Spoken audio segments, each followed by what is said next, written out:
Hey everybody, back again. Been a few weeks. Um, yeah, I guess what I want to talk about today is, first of all, hope everybody's well. Hope everybody's doing good. Good to see you all. Um, but yeah, I guess what I want to talk about is a conversation that we've all heard Shane talk about, lust. Yay! But I want to have a different conversation. I want to have a conversation about three things uh, uh, that I've been thinking on lately. So thing one is the thought I was just currently having, which made me want to do this, right? I was just having thought. Sorry, I'm making sure my mic volume is good. If not, I can turn this up in post, but it's just easier when the mic volume is good.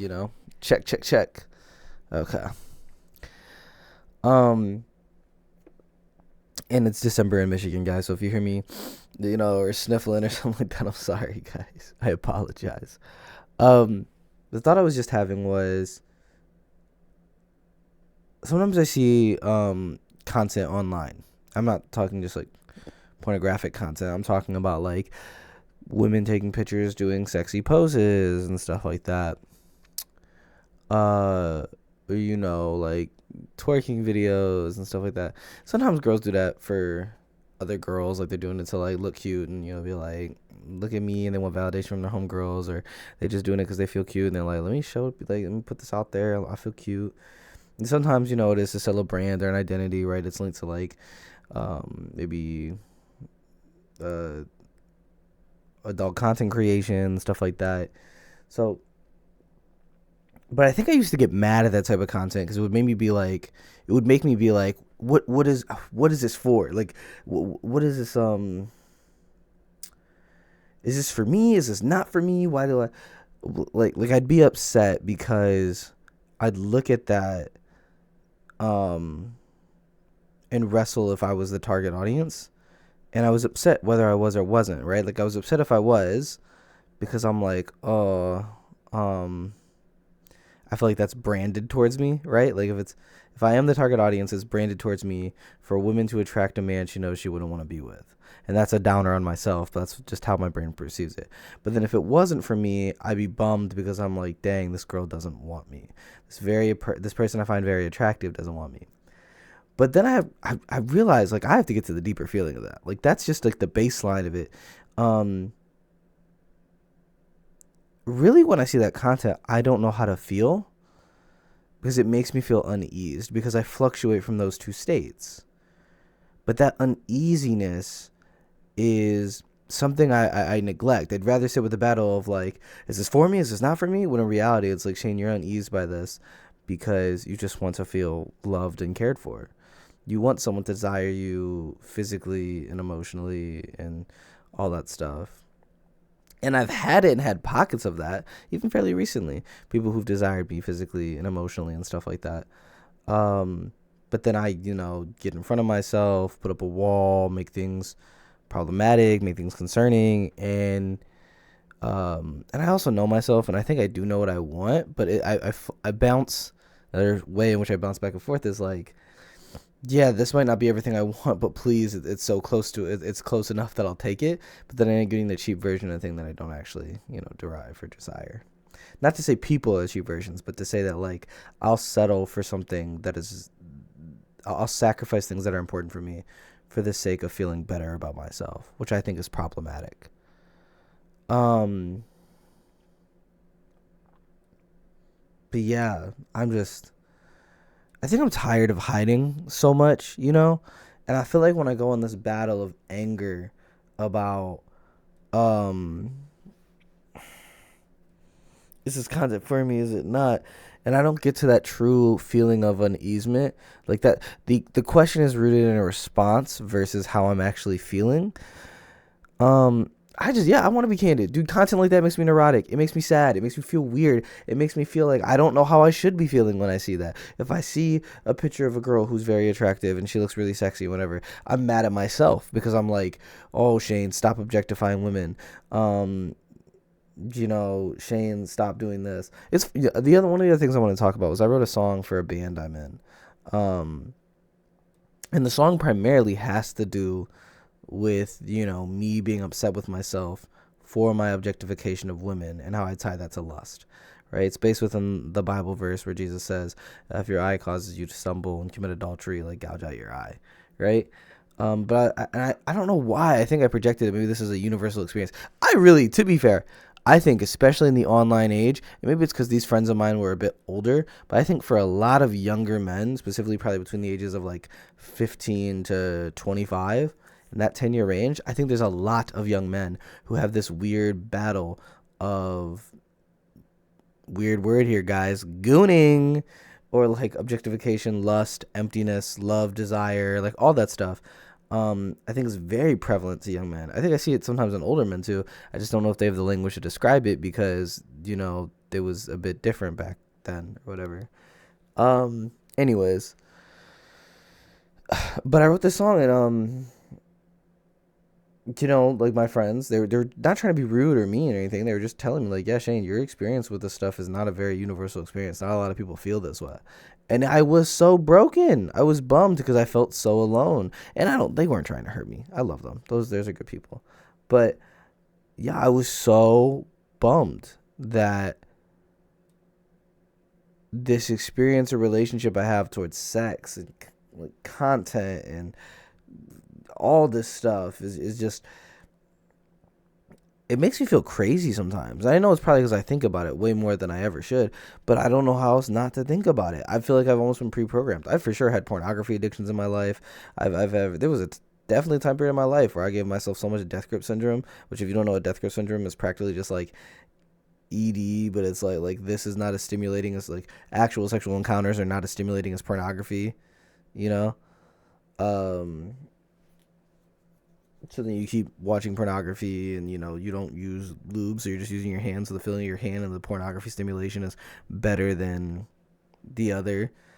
So yeah, like all that plagues me a bit in my engagement with the world. And it's sad. And it's something I've worked on a lot. I had a conversation with myself recently where I was trying to figure out my value of sex, pretty much.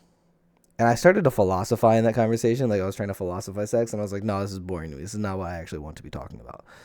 And so I had to like tell myself or reconversate stories with myself to get to a conclusion of what I said this in biblical counseling yesterday. What I really value about sex is the ability to do it freely. And what I mean by that is if I've had sexual encounters where a person likes me, but I don't like them, and I just like the sex of it, but I don't like the actual person tied to it, there's always an anxiety in the back of my head of like, oh, I can't do the wrong thing here because I don't want to give them the wrong impression. I want them to know that this is just this.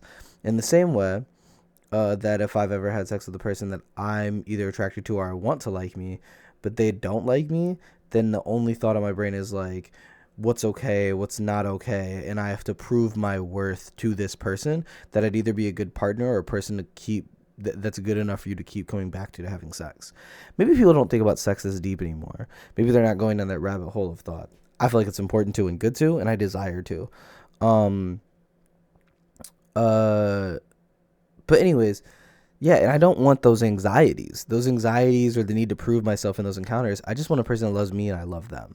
And then when we have that, I feel like the communication doesn't feel as weird or weary. We can really just, vibe together. And it makes everything feel a lot better. So yeah, anyways, there's all that. I'm kind of yapping and just going off the cuff right now. Yeah. I think I'm just learning. The great part about having this podcast is it gives me a space to talk and conversate about this stuff without having to worry about like the fear of like somebody talking back to me and being like, bro, you're just being weird. Like, I think I desire to have these conversations because these are things that cause me panic. This causes me panic. My lack of impulse control causes me panic. My ADHD being unmedicated causes me panic. And those are the conversations I desire to have way more than something like,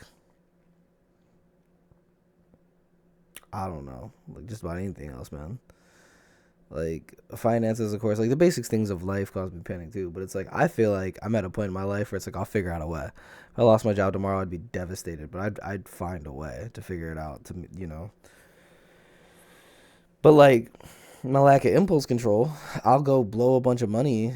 It's funny. I was thinking about this today. I blew a bunch of money recently, and I was looking at my computer, and I have a bunch of tabs open for clothes that I have, and I'm like, dude, I would have been so much happier if I blew all that money on those clothes, because then it's like, yeah, I lacked impulse control, but at least I had something to show for it. I'll blow money on stuff I don't even have something to show for, and that feels very like, whoa, bro, like surface level or meaningless, bro. I'm chasing meaninglessness things.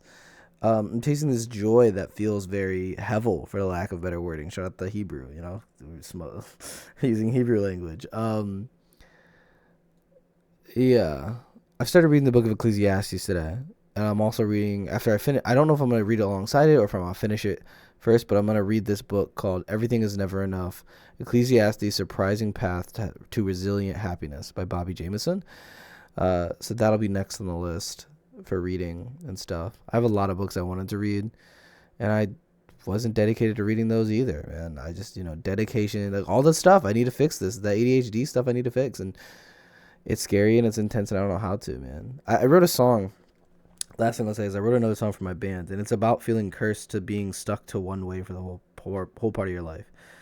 It's called One Track Mind. The lyrics are: death hits, quick fade. What's more for a dust stained clay? So like, what's more for me as a person? Death hits was originally written as cheap hits, but I think cheap and death can actually go hand in hand. Like, if you eat cheap food, you could get cardiac arrest or something and die faster. I don't know, but it's like the cheap hits feel like death to me. Sharp teeth, a bite back. That's talking about the consequences of my own actions. They are fiercely against me. And then it goes, cursed I am. And that's how I feel sometimes. I feel cursed. I feel trapped to being this way. Numb hands, loud head, floating out of my own skin. Sometimes when I'm not present and I recognize I'm not present, I have this weird feeling of neurosis, I almost call it, where it's like I can feel how unpresent I am. I feel like the tingling around my body, but I don't feel actually inside my body. It's really, really weird.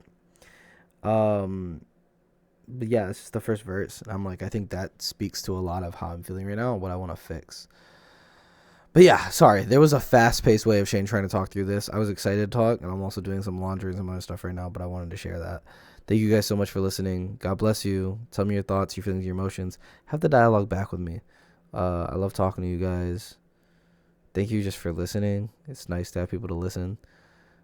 Trying to see me as you do podcast. Oh, I gotta pray. We always gotta pray. We gotta pray. Shane's having too much fun. Let's try it. I did this forever ago. I might have did this already in the podcast too. And sometimes I say that a lot, man. I hate that I keep qualifying. Like, I might have said this before already. I think I've said that on the podcast before already. My memory's just shot, bro. But let's do the Lord's Prayer in Aramaic. Great prayer. Abun. By the way, I don't speak Aramaic, so give me grace, please. Abun di beshmaya nethkaresh shmak. Tide makutak. Nuwe zyevanak akin di bashmaya afbara. Lakman di sukanan yamana havla or havian yomaden.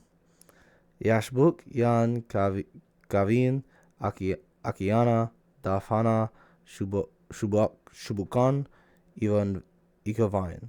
Ua ean iaziana ien adzel ian mi besha. Amen.